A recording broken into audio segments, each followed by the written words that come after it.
Welcome to our French country house tour. Over the past 3 years, my husband Dan and I have poured our hearts, souls, and countless DIY hours into transforming our very first home from 90s brown to a warm and inviting French country haven. We're not professional designers. We are just like you, ordinary folks with a dream of creating a home that reflects our style and values without breaking the bank. We can't wait to share this journey with you, so let's get right into it.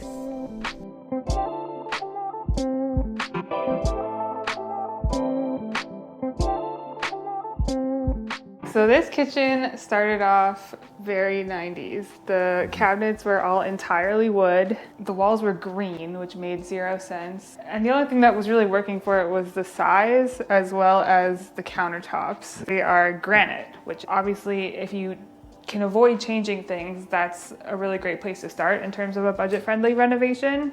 So I knew I wanted to keep these. I personally am not a fan of yellow granite, but it was kind of an anchor in terms of what we were going to design around.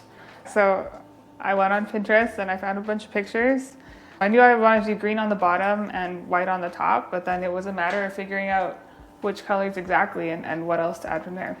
So how did you decide on the colors? I actually found what I thought would be a good color strip. I went to get two samples, a lighter and a darker one, and I brought them home, painted the samples on the cabinets, and I actually really didn't like them. Although they were a green, they were a cool tone green. So then it was back to the store, back to find more examples until I settled onto this one. So basically everything revolved around the granite. Yeah, I had to get the right green that looked good with the cabinets, which turned out to be this really, it's dark, but it's very olivey, so it has a lot of yellow in it, which is why it works. I know you've told me in the past that you try to work within a color palette or color strip, right? Because then everything just naturally works. This white color is the same as our trim throughout the house. This is Sherwin-Williams Pure White, and it's a warm tone white. It's interesting that it's a warm tone actually, because it looks like a very bright white, but I think probably based on every other color that's in this room, it was chosen well. So. Well, it's kind of the thing about houses. I did everything in here as a warm color palette. It depends a lot on your location and the lighting in your whole house and your personal preference, but it probably all ties back into these granite countertops again, because they're yellow, they're warm, and so I wanted to have a theme that continued through the whole house, and this is kind of where it started. Yeah, well, it looks fantastic.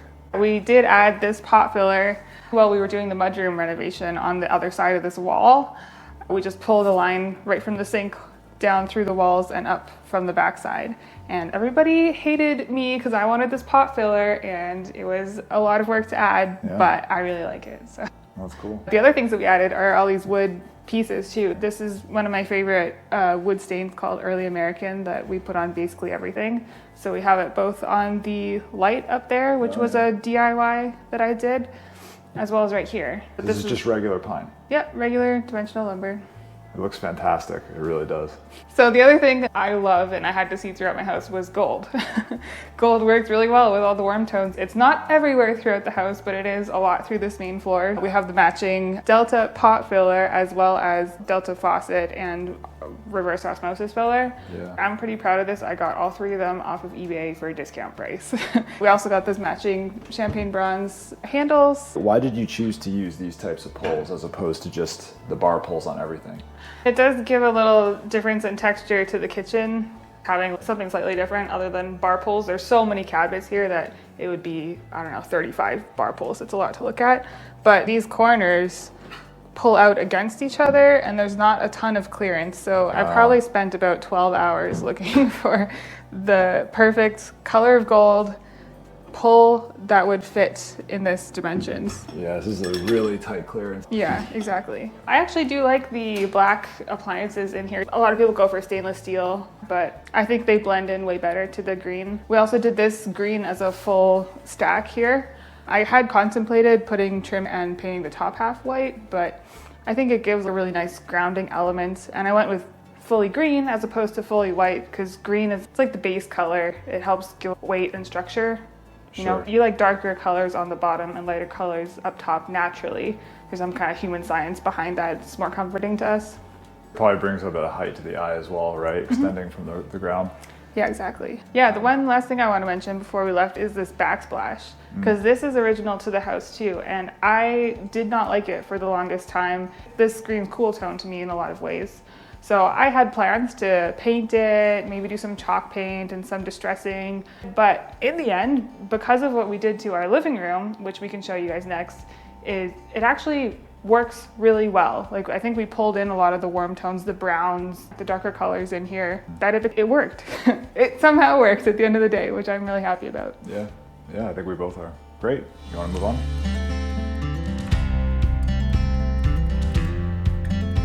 So this room was actually a lot harder than I thought it would be, because this house is older. It does have an open to the kitchen living room, so there's tons of space back here. But because the way that it's shaped with the doors out to the patio and this little hallway back here, you actually encroach really far up onto the fireplace in terms of where you can put your couch. We actually gave up a lot of our furniture before we moved here, so we had a couple couches, one off Craigslist or whatever. It was really hard to make those work. It took 2 years to find this couch secondhand that was the perfect shape and size. Why I'm saying all this is because we started with layout. How do you make this room work? The previous owners had their TV down to the side here and their furniture shifted the other way, but interior design wise, that doesn't look very good because you're dividing your focal point between two places. You have this amazing craftsman fireplace right here, but if you put a TV to the side, you're separated. So I knew I wanted the TV up on the wall above the fireplace, for sure. You wanted to bring the focus of the eye all to the same spot. Yes, yeah. Exactly. After that, the easy first step was getting rid of the brown and going with this lighter color. There's a lot of brown in this house. Yeah. Everything was brown. We painted everything this light gray, but then we lost all dimension on this wall. Yeah, I remember I was out in New Mexico and you were sending me pictures. You're like, I've decided to do this accent wall and I'm just gonna paint all this. And I was like, okay. And you started sending me pictures and I saw this and it looked totally different. I mean, there was an actual division. You could feel like this is where the room ends. The dark color helps shorten the space and give destination as you're entering through the house. And this is like a stop at the end. Like this is, you have finally arrived. So it gives that sense of purpose and place. It also helps the awesome fireplace stand out. And I think it also makes the tone of that white look a little brighter, you know, because it actually is a relatively yellow white. And then obviously these cabinets and this wood looks fantastic. That was a huge change. Yeah, there was no storage in here, so we knew we wanted cabinets. These are just regular off the shelf from Lowe's. I think the quality is actually really good for what we paid for. They're out, I think per side is maybe $300. They're actually upper cabinets, which we converted into lower cabinets. What's the fundamental difference between an upper cabinet and a lower cabinet? There's definitely a dimensional difference. The lower is a lot deeper, and I knew I wanted narrow. I did have to build a base for these upper cabinets to sit on that brought them up to counter height, right, and created that toe kick. Well, they look like they were meant to be there, so I mean, I'm very happy with how it turned out as well. And then obviously keeping the theme consistent with the gold bar pulls.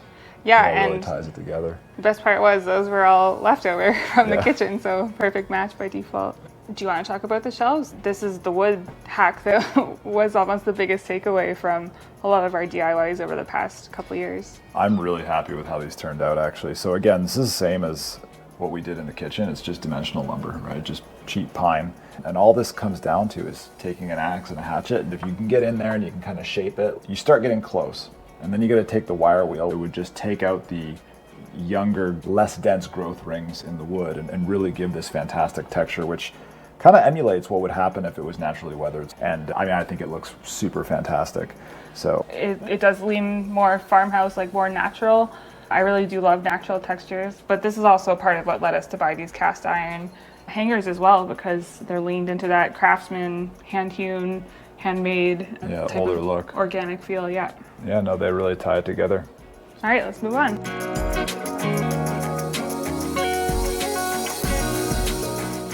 So this is honestly one of the smallest rooms that we have, but in here before, again, 90s everything, it had like this clamshell sink with a matching clamshell toilet cover. The light was off center. It had some kind of medicine cabinet situation going on. And again, more brown. We gutted it almost entirely. The only thing that stayed was the toilet, but... You were ready to get rid of that toilet because you thought the whole thing was clamshell theme until we realized it was just the seat. Yeah, actually, that is definitely one thing that surprised us. This looks super modern and nice now, and the only thing new about it is the toilet seat. Yeah, you're right. There was a lot of little subtle things that you probably wouldn't notice. I mean, even the relocation of the light. It was out of line with the toilet. It was just all out of whack. Yeah, nothing was centered. In here, we do have another feature wall. I wanted a darker color, but it's a small room, and I didn't want to paint everything darker in here. Well, I think the colors look fantastic with what you did, but if you did every wall that color, it would have felt a little cavernous. Exactly. You know? And so I think that the gray and the white ceiling really kind of open it up a little bit, even though it is actually quite small. The wall colors are all from the same color strip as our regular wall color throughout the main floor, so these are technically grays. I believe this one's called warm stone, and this one's a new gray. We leaned again into the wood tones and the gold as well with our gold faucet and a gold light, but I didn't want to keep going too crazy with the gold. So there's a lot of black in here too, which is a great neutral accent. So black mirror, black hand towel ring, black wood shelves. All in, I think this whole bathroom was $750 or so. Yeah, I wasn't going to complain about that. Yeah, I wouldn't complain either, but I didn't even use this thing before. Now it's my favorite. Well, great. Let's keep going. All right, welcome to Dan's office. Yeah, that's me. That's Dan. There's not a ton that we did in here. This house had a ton of paneling in it already, which I loved. I did paint all the insides of the paneling throughout the house white, so it gave kind of a clear division. This room was up to Dan's control, and he wanted to break away from the warm tones, greens and grays, and he specially requested a dark color. So I chose this one after several different options. This one is Sherwin-Williams Cyberspace. Yes, even I remember that because I know when you painted it, I liked it. Yeah. Cyberspace. That is my color in here. I love it. I love how it contrasts with the white, especially with the doors and the glass. The two-tone is fantastic. Yeah, and I think why this blue works, this kind of ties back to the kitchen backsplash, because these blues and browns all kind of pull into those colors. But why this works so well, even though it is a cooler color, is there's actually a lot of gray in this blue, so it mutes it quite a lot. Blue does work very well with orange tones because that's opposite on the color wheel, blue and orange. So blue's natural companion is this medium tone wood that we've put almost everywhere, and we've put it on Dan's custom desk that he made, as well as these brown shades, the light too. I was just laughing because it's just all these little details that you know about color theory and things that I have no clue, you know, and that's why anything I've designed in the past probably looks like poo. But what you're able to do is just fantastic.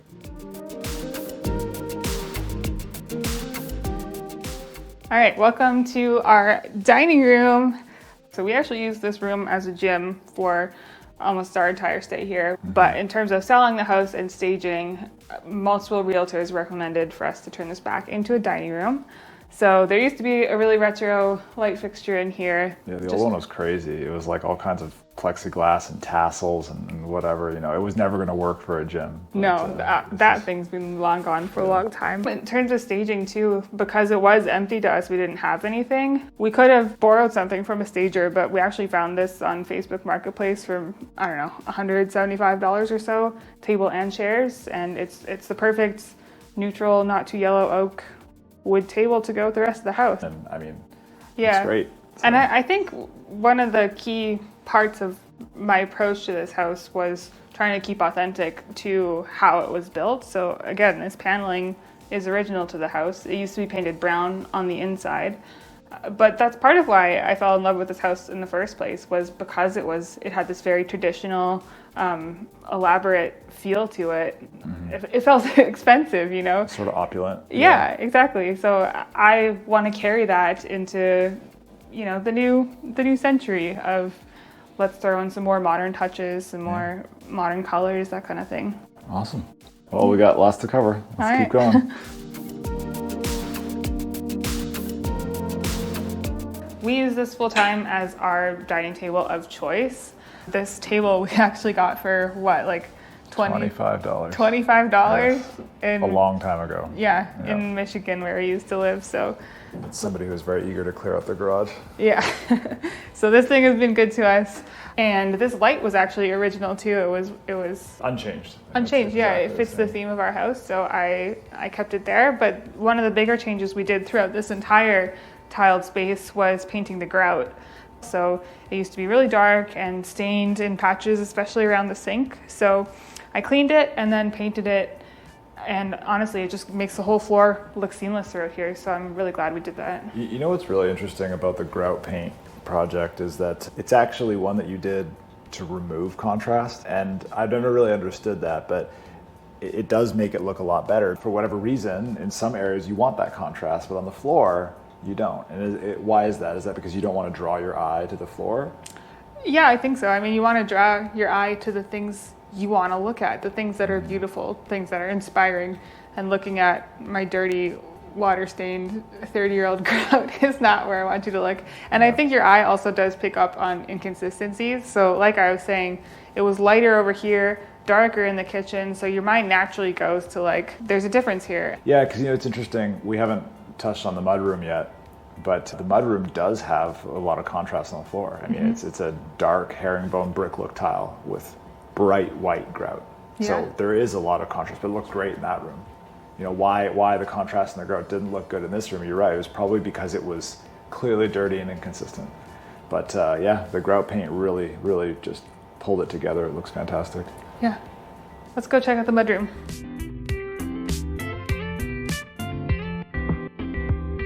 So personally, I love this room.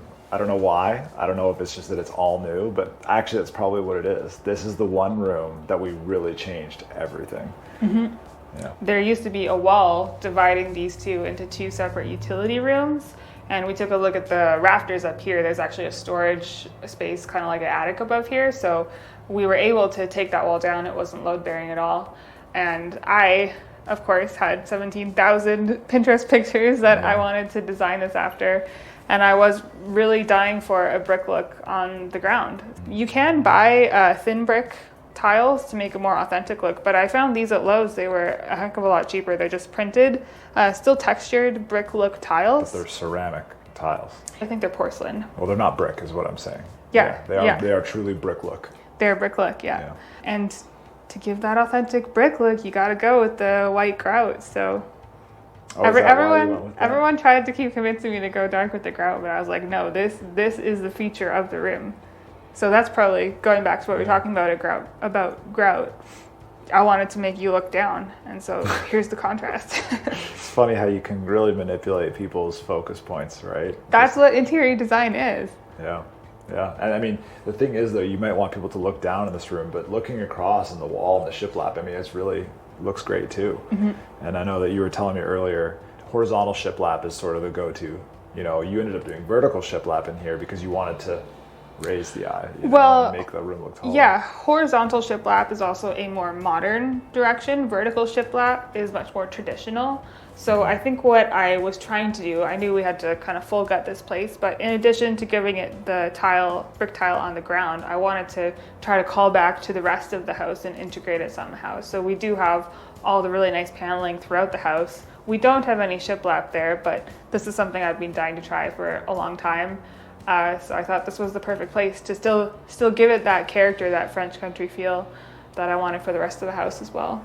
And this is not off-the-shelf shiplap. This is, you guys purchased what was like 1/8" plywood, right? It was the thinnest plywood we could find, and then we cut it down into strips. Somehow managed to get them all straight, every single one. I mean, this was like 100 more. I don't know. There's a lot of strips. Yeah.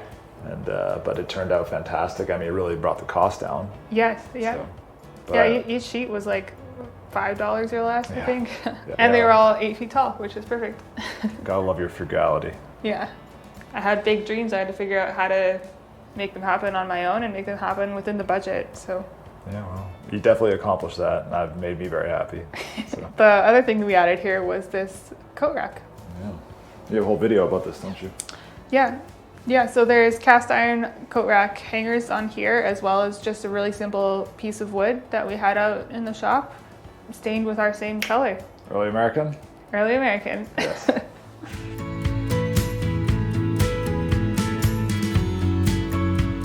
All right, the primary bedroom. I know this. This is a massive room for starters, but this room actually did not get a lot of changes to it structurally. We painted the walls really not that long ago, again from brown to, this is also brown, but a much lighter, more neutral brown. The other thing that was here was this really heavy chandelier. It went down to almost here, like you would hit your head on it if you walked past it. Yeah. But everything else in here is DIYs, and the staging came together well. But I do want to talk about this dresser and bedside table combo. This is one of my favorite furniture flips that we've done. They started as two different sets entirely. There was this dresser as well as a children's desk that I broke apart and applied all this wood to every single drawer. And I feel like they're the statement piece in this entire room.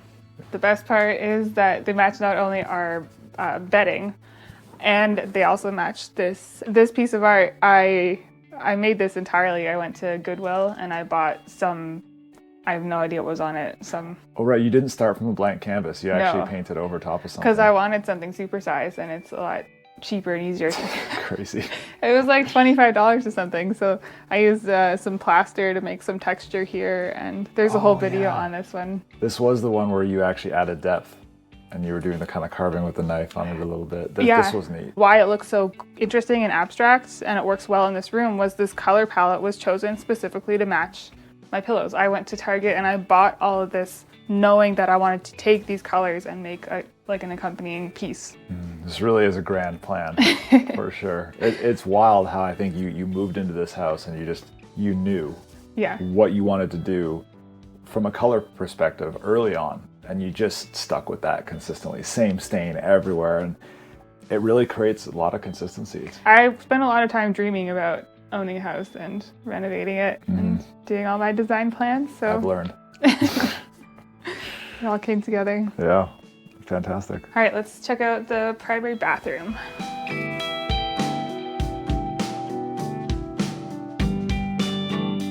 Yeah, I mean, this is another one of those rooms where it just like fundamentally didn't change from a structural perspective, right? It was a lot of colors, a lot of accents and design pieces, but the floor, this bathroom had carpet to begin with. I mean, it's really not a great design in general from a functional perspective, but we lived with it for a while. I mean, it was 2.5 years that we had carpet in the master bath, and finally got around to changing it out to, was this LVP, right?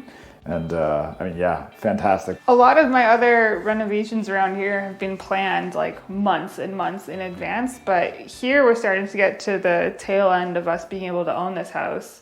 I'm talking weeks before we put it up for sale. So a lot of the color choices I had to make had to be like right the first time. So that's when I started sticking quite strictly to existing colors that we had already in the house. So this color is actually the same as the wall in our bathroom, the powder bath downstairs. This is warm stone. Right. It looks so different up here though. It does really look very different up here, I know. It looks so much less green. I still don't understand how this works, but it does look really different. Yeah, I know. I don't have an explanation for you. This is why you have to test colors and like with the color strip in every single room, because they look so different. There's so many factors that change how a color appears. Yeah, well, you got it right. I did do a couple mock-ups of what I wanted on the wall. So we changed these faucets from, they used to be, again, super old. This is actually the same mirrors that we kept. I just put some silver gilding wax onto it. And the same light fixtures as well, minus the glass shades that used to be around it. So I painted the frames black and then got these mesh cages to go instead of the glass this room might have been one of the biggest retrofits. You know, same mirrors, same clamshell sinks, same light fixtures, but just tweaked to look better. This is definitely something I've learned through owning this first house is I wanted to gut this entire thing. You know, I wanted to put this cool standing shower and then some brand new bathtub, and it was perfect or nothing. Your plans used to give me nightmares. I'm like, I don't have the time or the interest to execute on this crazy stuff. Yeah, so we never started, but like when pressed to actually make something quickly for, you know, minimal budget, it's interesting what you can come up with. Like I knew I had to work with the silver here. I knew I had to work with the warm countertops as well. I didn't want to buy new mirrors, new lights or whatever. So you just kind of make the best with what's existing, and it's almost like a fun puzzle, to be honest. Yeah, I think it really tells a story about diminishing returns, you know, because the difference between this $1,500 bathroom reno versus a $30,000 upper floor renovation to get the bathroom you want. I mean, it's going to look nicer. Yeah. But is it going to look 20 times nicer? Probably not. Yeah. You know, it goes really far when you can use your existing infrastructure. And I think I'm learning that black is a great companion to almost anything. You really do need, even in the light and airy feeling of a lot of interior design styles, you need something with that dark contrast that can really make what you've designed pop. Right. Usually there's not enough separation if you don't have that, right? Yeah. Yeah. Really add some good contrast. Well, yeah. Cool.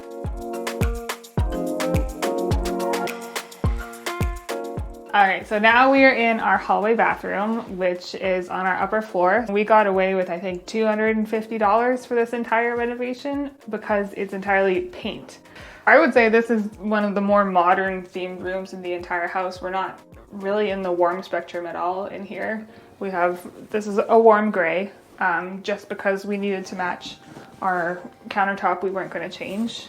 But silver was already the theme of the faucet, and I had a can of black paint, to be honest. So this one got done black first because it just needed to start somewhere.